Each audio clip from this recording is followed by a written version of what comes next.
Hello dear students, एक बार फिर से स्वागत है आपका यूनिफॉर्म क्लासेस में। अभी तक अपन ने 7th क्लास एसएसटी में ज्योग्राफी सेक्शन में चैप्टर फर्स्ट कंप्लीट कर लिया, जिसका टाइटल था our environment natural and human made.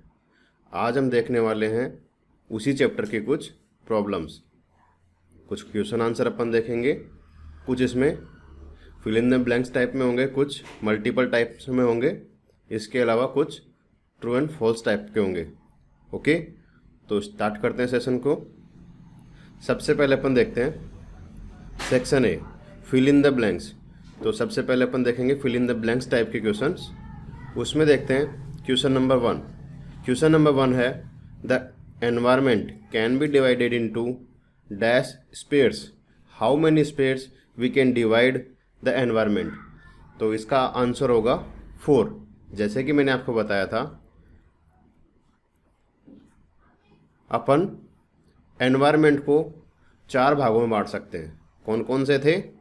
Air वाले भाग को अपन ने बोला था एटमॉस्फेयर, एयर में जो था उसको बोला था अपन एटमॉस्फेयर।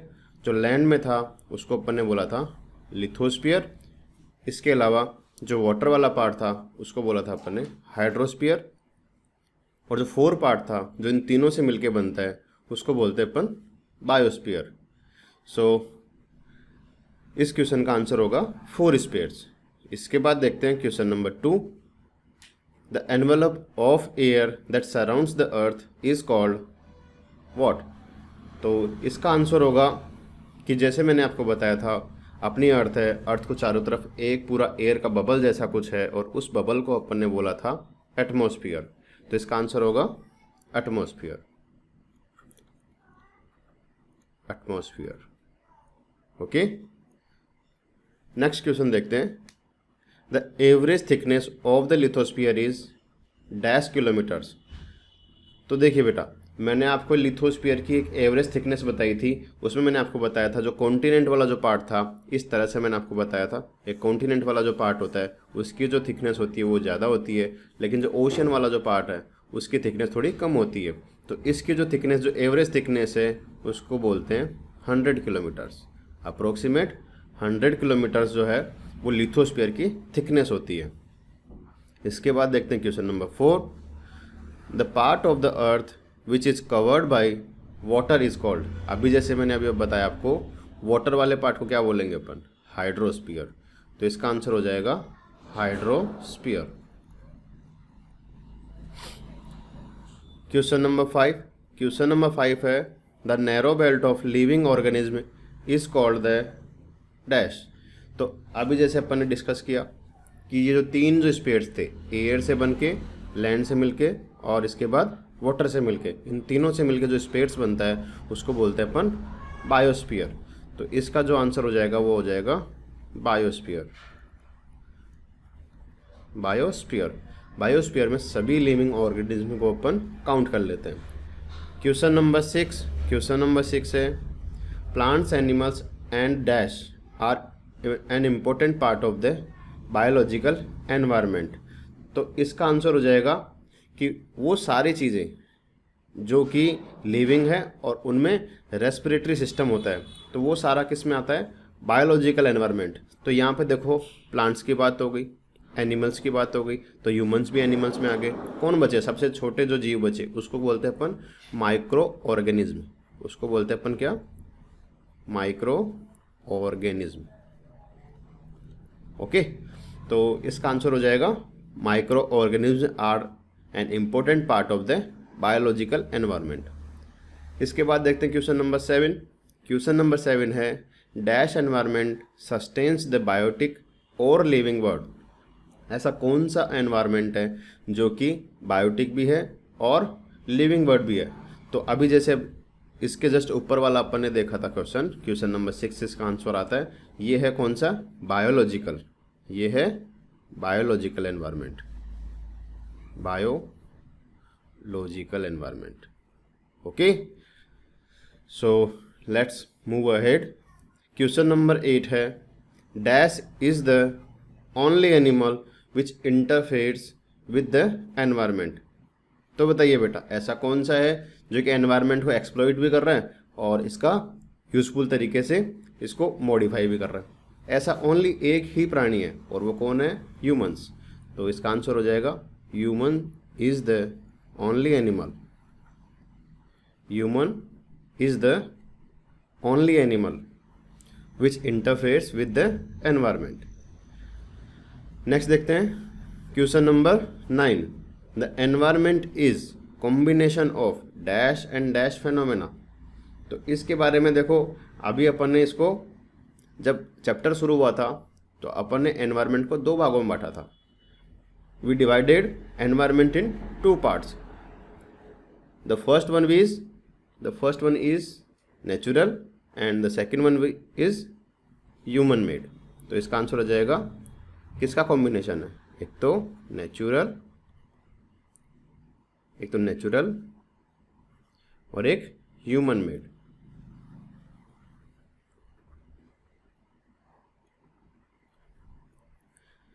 तो क्वेश्चन नंबर 9 का आंसर हो गया the environment is a combination of natural and human made phenomena. इसके बाद देखते हैं क्वेश्चन नंबर 10। क्वेश्चन नंबर 10 है the natural environment refers to dash and dash conditions existing on the earth. तो देखो बेटा, अभी अपन ने देखा था नेचुरल एनवायरनमेंट को अपन ने 2 फर्दर और पार्ट में डिवाइड किया था। कौन कौन से थे? एक तो था biotic and the second one was abiotic. तो क्वेश्चन का आंसर हो गया the natural environment refers to biotic and abiotic conditions existing on the earth. Next देखते हैं question number 11। The lithosphere is an dash surface. कैसी surface है? Lithosphere कैसी surface है? अपन ने पढ़ा था, देखो लिथोस्फीयर इस तरह से था। अपन ने जब पढ़ा था लिथोस्फीयर के बारे में तो इस तरह से मैंने आपको एक माउंटेन, कुछ प्लेन और फिर कुछ ओशियन ऐसे बताए थे। तो ये क्या हो गया, कहीं पे ये हाइट पे है, कहीं पे ये लोअर पार्ट में। तो ऐसे क्या हो गया, ये अनइवन सरफेस है। तो इसका आंसर हो जाएगा कौन सा? अनइवन। कौन सी सरफेस? अनइवन, मतलब एक जैसी नहीं है। ये जो सरफेस है इसकी, ये एक जैसी नहीं है, कहीं पे बड़ी है तो कहीं पे छोटी है। Okay, question number 12। Question number 12 है dash is a source of mineral wealth. कौन है? ऐसी कौन सी जगह है जहाँ पे अपने को मिनरल्स मिलते हैं? तो वो कौन सी है? एक ही हो सकती है। वो कौन सी है? या तो ओशियन या लैंड। तो दोनों किसका पार्ट है? दोनों पार्ट है लिथोस्फीयर का। तो इसका आंसर हो जाएगा लिथोस्फीयर। क्वेश्चन नंबर 12 का answer lithosphere is a source of mineral wealth. Question number 13। The interaction of dash dash and dash forms the biosphere. तो देखो बेटा, अभी अपन ने पढ़ा था, मैंने आपको बताया था कि 3 चीज़ों से मिलके बायोस्फीयर बनता है। कौन कौन सी? Land, water and air. तो इसका आंसर क्या जाएगा? इसका आंसर हो जाएगा the interaction of land, water and air forms the biosphere. Question number 14 बोलता है the interaction of all livings organism with each other and with the physical and chemical factors of the environment in which they live forms an what। क्या बनाते हैं बेटा? ये बनाते हैं ecosystem. मैंने आपको बताया था इकोसिस्टम की डेफिनेशन यही होती है कि एक लिविंग ऑर्गेनिज्म दूसरे लिविंग ऑर्गेनिज्म से इंटरेक्शन करेगा, या तो वो दूसरे से कर सकता है या अपनी ही कम्युनिटी में या अपनी ही फैमिली में कर सकता है, जैसे ह्यूमन टू ह्यूमन इंटरेक्शन, या फिर ह्यूमन टू एनिमल्स इंटरेक्शन, या animals to plants and interaction. तो इसको अपन बोलते हैं ecosystem. Okay, so let's move ahead. Question number 15। Question number 15 क्या बोल रहे हैं? A perfect dash is necessary between the natural and human environment. क्या चाहिए अपने को? देखो बेटा, हर चीज़ को मेंटेन करने के लिए एक पर्टिकुलर एक बैलेंस चाहिए, एक स्टेबिलिटी चाहिए। तो यहाँ पे क्या आंसर आ जाएगा, ए परफेक्ट बैलेंस। क्या? A perfect balance is necessary between the natural and human environment. Okay, so यहाँ पे अपने जो fill in the blanks type के क्वेश्चन थे वो सारे कंप्लीट हो चुके हैं। इसके बाद अपन कुछ क्वेश्चन आंसर देख लेते हैं जो कि ट्रू एंड फॉल्स टाइप के हैं। तो देखिए यहाँ पे question number 1, we should respect the environment. तो बताइए ये ट्रू है या फॉल्स है? क्या हमें एनवायरनमेंट की we should protect the environment, तो क्या हमें एनवायरनमेंट को प्रोटेक्ट करना चाहिए कि नहीं करना चाहिए? तो बेटा इसका आंसर आ जाएगा प्रोटेक्ट करना चाहिए, तो इसका आंसर है ट्रू। इसको अपन बोलेंगे ट्रू। इसके बाद देखते हैं question number 2, ecology studies the inter relationship between various life forms and their environment, is it true और फॉल्स? अभी अपन ने देखा था, इसका आंसर क्या आएगा? ये होगा ट्रू। जो इकोलॉजी है वो इसी पे बेस्ड है कि अपन कुछ ऐसे कोई लिविंग ऑर्गेनिज्म होंगे, उनके कुछ रिलेशंस देखेंगे, या तो उनकी खुद की फैमिली या फिर किसी अदर कम्युनिटी, तो इसको बोलेंगे अपन ecosystem.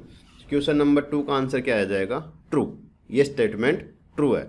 Question number 3, lithosphere is the source of various minerals. अभी देखा था अपन ने कि जो मिनरल्स जो होंगे वो या तो ओशियन में होंगे या लैंड फॉर्म पे होंगे, तो दोनों ही पार्ट किसके ऊपर होते हैं? ये किसका पार्ट है? ये है लिथोस्फीयर का। तो ये भी स्टेटमेंट क्या है? ट्रू। ओके, तो इसके बाद question number 4, earth is sometimes called a watery planet. तो देखो बेटा, अभी अपन ने जब चैप्टर पढ़ा था तब उसमें मैंने आपको बताया था जो वाटर जो एक एसेंशियल जो लाइफ के लिए एक एसेंशियल पार्ट है वो सिर्फ और सिर्फ अर्थ पे ही मिलता है। अभी तक नॉन स्टडीज़ में ऐसा पाया गया है कि अर्थ ही एक ऐसा प्लैनेट है जहाँ पे वाटर है, तो इसलिए इसको क्या बोलेंगे अपन? Watery planet. तो ये स्टेटमेंट भी ट्रू है। ओके, इसके बाद देखते हैं क्वेश्चन नंबर 5। क्वेश्चन नंबर 5 है, biosphere is a very important part of environment, is it true और फॉल्स? देखो बेटा, जब अपन ने एनवायरनमेंट को डिवाइड करके पढ़ा था, एनवायरनमेंट को फर्दर अपन ने डिवाइड किया था एज ए स्फीयर्स, तो उसमें बायोस्फीयर भी एक इम्पोर्टेंट पार्ट था। तो ये स्टेटमेंट भी क्या हो गया? True. Okay, question number 6, the non living environment is also the biotic environment, is it true और फॉल्स? तो देखो बेटा, ये जो स्टेटमेंट है ये फॉल्स है। ये फॉल्स क्यों है? क्योंकि जो नॉन लिविंग जितने भी नॉन लिविंग जो ऑर्गेनिज्म होते हैं वो किस में आते हैं? अपन किस में काउंट करते हैं उनको? एबायोटिक। तो इसका ये स्टेटमेंट क्या हो गया? फॉल्स। क्वेश्चन नंबर 6 का answer false. Question number 7, our environment is static in nature. क्या ये अपना जो एनवायरनमेंट है ये स्थिर है कि नहीं है? तो इसका आंसर भी फॉल्स है, क्योंकि एनवायरनमेंट क्या है? एक चेंजेबल थिंग है, ये हमेशा चेंज होता रहता है। आपने सुना होगा कि एक टाइम ऐसा था जब अर्थ पूरी आइस से कवर हो गई थी, तो उसको बोलते हैं अपन आइस एज। तो अभी जो वर्तमान में जो फेज चल रहा है वो है, अपन देखते हैं कि ग्लोबल वार्मिंग की वजह से आइस जो है वो मेल्ट हो रही है, और अपन देख रहे हैं कि यहाँ पे जो टेम्परेचर है वो दिनों दिन बढ़ता जा रहा है। तो इसका मतलब ये स्टैटिक नहीं है, ये स्थिर नहीं है। तो इसलिए ये यहाँ पे क्वेश्चन नंबर 7 का आंसर क्या आ जाएगा? False. Question number 8, the physical और biological environments are interdependent and interact with each other, is it true और फॉल्स? देखो बेटा, अभी अपन ने देखा था इकोलॉजी को जो डेफिनेशन अपन ने देखी थी उसका यही बात बोल रहा था वो उसमें कि the physical and biological environments are interdependent and interact with each other. तो ये स्टेटमेंट क्या हो गया? ट्रू। ये स्टेटमेंट है true. Question number 9, human beings are an important part of the physical environment. तो बताइए, फिजिकल एनवायरनमेंट का पार्ट है कि नहीं है? आपने जब पढ़ा होगा तो अपन ने देखा था कि ये जो ह्यूमन बीइंग्स है ये फिजिकल एनवायरनमेंट का पार्ट नहीं है, ये फिजिकल एनवायरनमेंट का पार्ट नहीं है। तो इसका आंसर क्या आ जाएगा? फॉल्स। जो ह्यूमन बीइंग्स है वो फिजिकल एनवायरनमेंट का पार्ट नहीं है। ओके, तो इसके बाद है कुछ मल्टीपल चॉइस क्वेश्चंस जिनको अपन देख लेते हैं, जिसमें पहला क्वेश्चन है, the first question is which is a threat to environment. कैसी थ्रेट है? Growing plants, growing crops, growing population और ग्रोइंग ग्रास। तो देखो बेटा, ये तो एनवायरनमेंट के लिए पॉजिटिव चीज़ें, थ्रेट नहीं है कि ग्रोइंग प्लांट्स बढ़ेंगे तो अच्छा ही होगा एनवायरनमेंट में, ऐसे क्रॉप्स बढ़ेंगे तो भी अच्छा होगा और ग्रास बढ़ेगी तो भी अच्छा होगा। लेकिन पॉपुलेशन सबसे डेंजरस जो यहाँ पे है वो है पॉपुलेशन। जितनी पॉपुलेशन बढ़ेगी तो वो एनवायरनमेंट को उतना ही एक्सप्लॉइट करेगी। तो यहाँ पे होगा which is a threat to environment. Growing population is a threat of environment. Question number 2, which is not a natural ecosystem. कौन सा इनमें से नेचुरल इकोसिस्टम नहीं है? तो देखो, फॉरेस्ट क्या है? नेचुरली ग्रो होते हैं, तो फॉरेस्ट नेचुरल इकोसिस्टम है। डेजर्ट्स क्या है? ये भी नेचुरली ग्रो होते हैं, तो ये भी नेचुरल इकोसिस्टम है। एयर, ये भी नेचुरली ग्रो होती है, तो इसलिए ये भी क्या है? नेचुरल इकोसिस्टम का पार्ट। इक्वेरियम जो है ये नेचुरल इकोसिस्टम का पार्ट नहीं है, ये अपन ने आर्टिफिशियली क्रिएट किया है। एक्वेरियम मतलब एक ऐसा छोटा सा एक शीशे का पोट जिसमें अपन छोटी छोटी फिशेस रखते हैं। ओके, तो क्वेश्चन नंबर 2 का आंसर आ गया C, aquarium is not a natural ecosystem.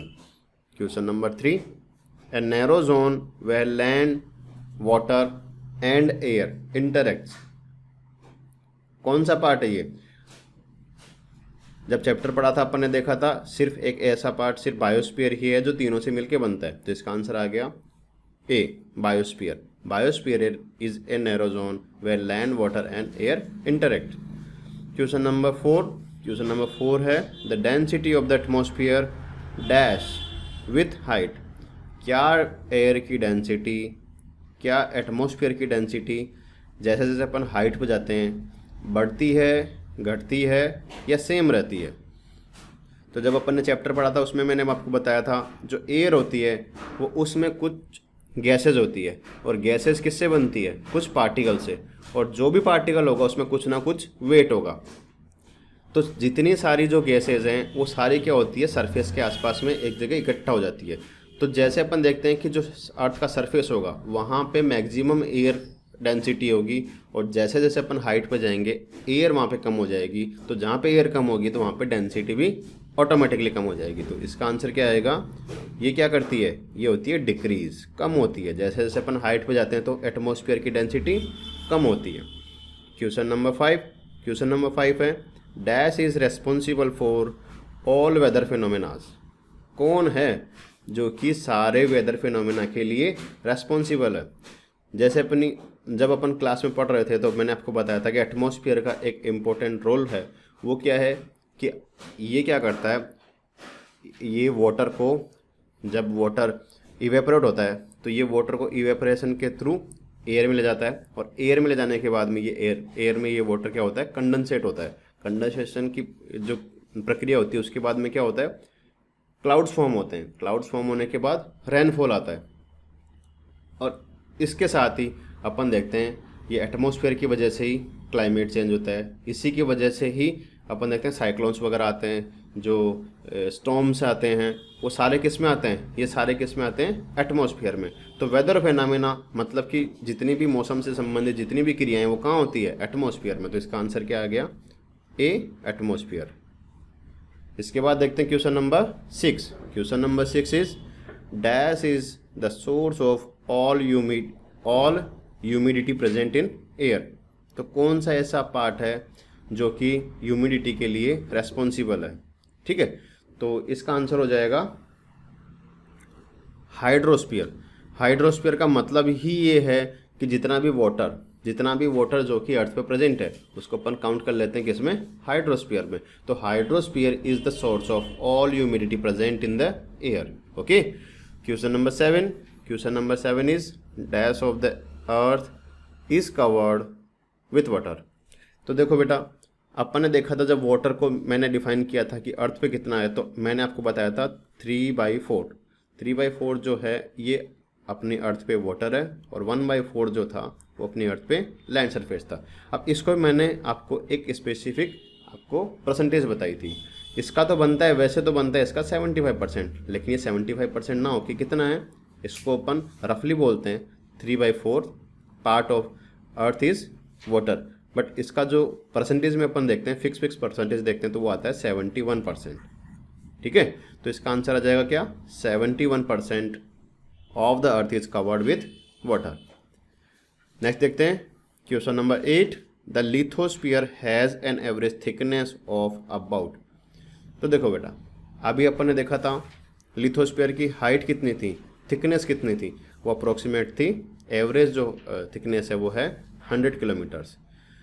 Question number 9 है, dash is biotic component of the environment. कौन सा है जो कि बायोटिक कंपोनेंट है एनवायरनमेंट का? तो बताइए, इसमें रिवर है, मेन है, सॉइल है या वाटर है? इसका आंसर देने से पहले आपको ये पता होना चाहिए कि बायोटिक कंपोनेंट होते क्या है। मैंने आपको जब चैप्टर पढ़ाया था तो मैंने उसमें आपको बताया था बायोटिक कंपोनेंट की डेफिनेशन। वो क्या थी? बायोटिक कंपोनेंट वो होते हैं वो सारे लिविंग ऑर्गेनिज्म जो कि जिनमें रेस्पिरेटरी सिस्टम पाया जाता है। रेस्पिरेटरी सिस्टम मतलब जो श्वास लेते हैं। ठीक है, तो यहाँ पे सिर्फ और सिर्फ क्या दिख रहा है अपने को? मेन।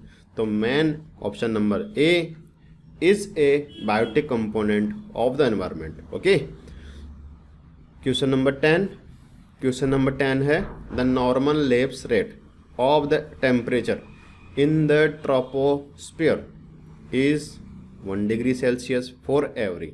देखो बेटा, ये अपन ने चैप्टर में नहीं पढ़ा, नॉर्मल लैप्स रेट अपन ने चैप्टर में नहीं पढ़ा क्योंकि ये आपके सिलेबस में नहीं है। अभी आप जब हायर क्लासेस में जाओगे तो उसमें आपको नॉर्मल लैप्स रेट पढ़ने को मिलेगा। अभी आप सिर्फ ये समझो कि एक ऐसी रेट जिसके थ्रू जैसे जैसे अपन हाइट पे जाएंगे वैसे वैसे टेम्परेचर डिक्रीज होगा।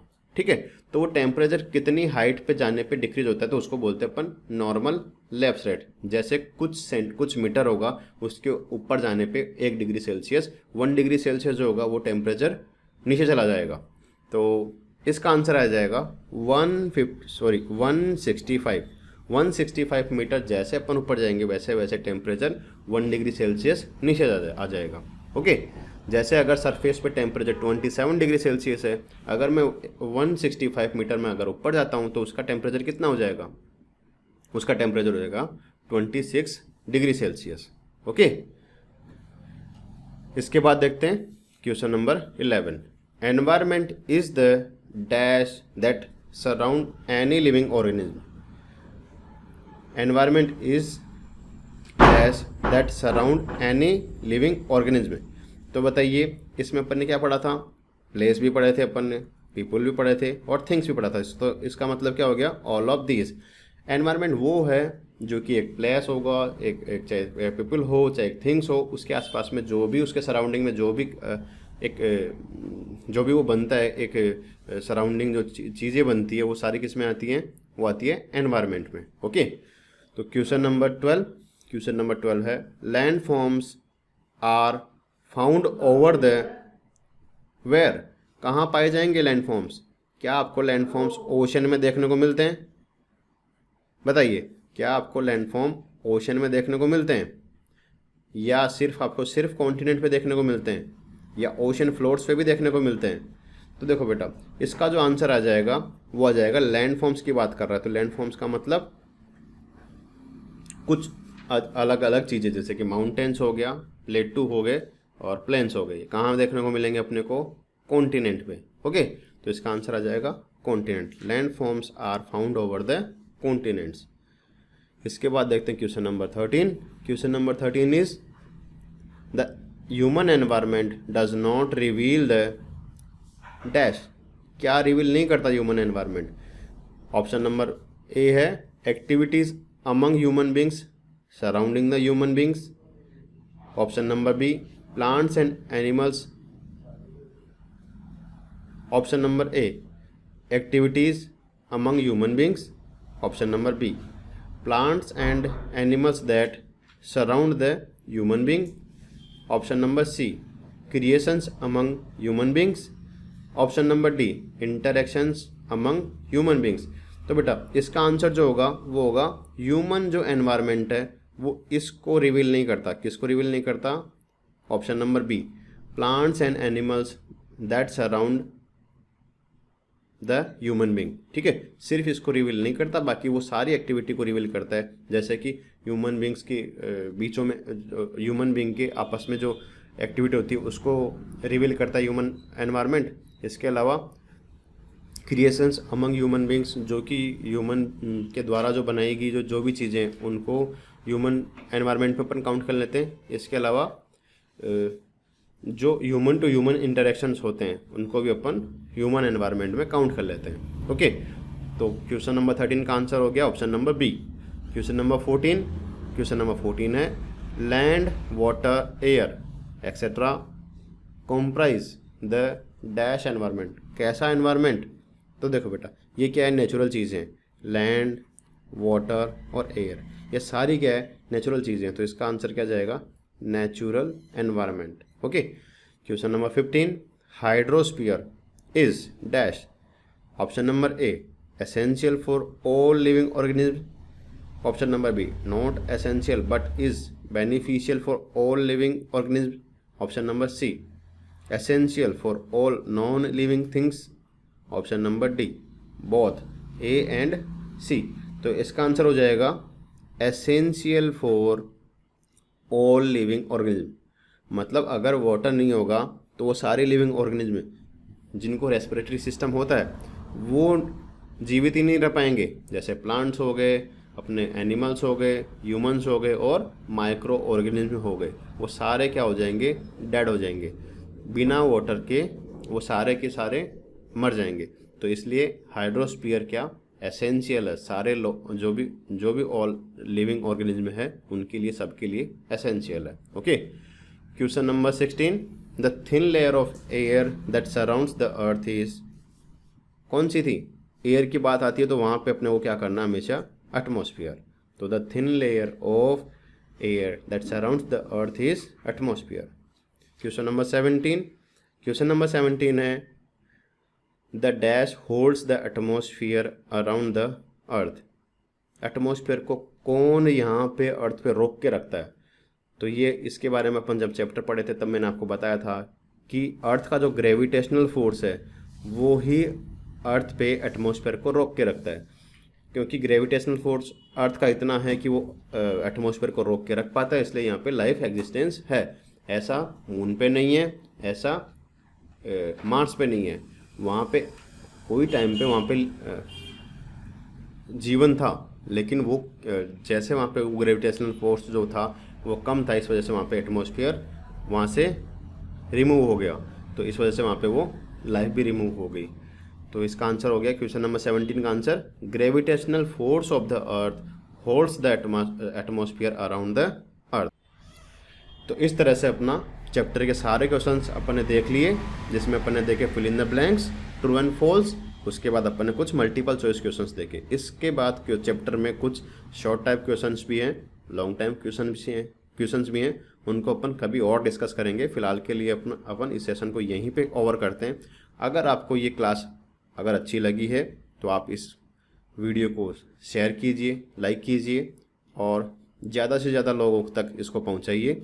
ठीक है, क्योंकि यहाँ पे अपन जो भी एक NTSC जैसी एग्ज़ाम्स के लिए या फिर ओलंपियाड जैसी एग्ज़ाम्स के लिए जो भी रिक्वायरमेंट्स होती है एक SST सब्जेक्ट के लिए, वो सारा अपन यहाँ पे फेज मैनर तरीके से पढ़ते हैं। ठीक है, तो ज़्यादा से ज़्यादा लोगों को इसका बेनिफिट मिले, इसलिए आप इसको शेयर कीजिए। सो नेक्स्ट क्लास में मिलते हैं, तब तक के लिए बाय।